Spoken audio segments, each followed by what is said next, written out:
अदिनिया वर्षा कारण चाषी विशेष करके ओडिशार उपकूलवर्ती जिला मानकरे 16टी जिले में विशेष करके आपंकर अदिनिया वर्षा कारण बहुत क्षति होती मंत्री परिषद समस्त सदस्य माने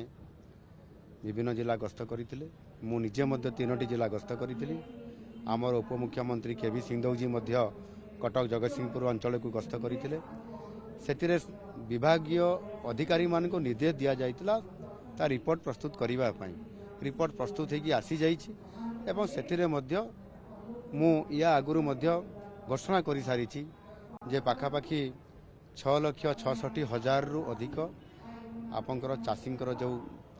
क्षति होती से क्षतिपूरण बाबद जहाँ आकलन आसी से 291 कोटी टंका सेमान को प्रदान करा जिवो एवं ये प्रक्रियाकरण आरंभ हो सारी प्रति जिले में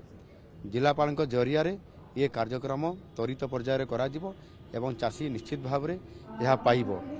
एवं आ गोटे कथा कहना चाहूँगी विशेष करी आज ये जो जल संपद विभाग जो पानी पंचायत पक्षपालन ये कार्यक्रम थिला से आज दिन में सरकार को एवं ये विभाग को सहयोग करने एवं विशेष करी आपंकर जो केनाल गुड़िक रही केनाल गुड़िकर तल मुंड पर्यंत पानी केमती पहुँची पार से विशेष करी करनाड़ी गुड़ी को क्षेत्रनाड़ी गुड़ी को एवं ताको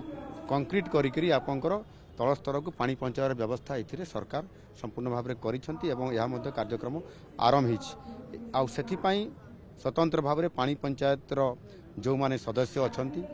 नेतृत्व में दायित्व भी दिखाई से ये कार्य को सरकार को सहयोग करने जाई निजे तदारक करुछंती आ से कारण आज 39,000 रु अधिक जो पानी पंचायत अच्छी आ से पंचायत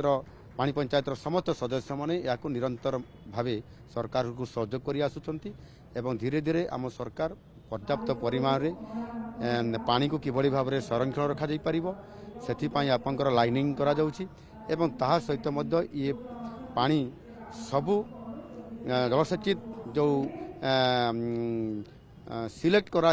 बा प्रयोजित करा जाइथिबा अंचल को पहुँची पारिबो सेथिपाई निरंतर भाव में काम करुचंती एवं सेथिपाई मध्य बजेट रे व्यापक भाव में अर्थ व्यवस्था मध्य करा जाइछि आगामी दिन में आहुरी कृषि क्षेत्र को अधिक सशक्तकरण करने जल संपद विभाग एक गुरुत्वपूर्ण भूमिका निभेब आ सेथिपाई मु निजे तार दायित्व नौछि।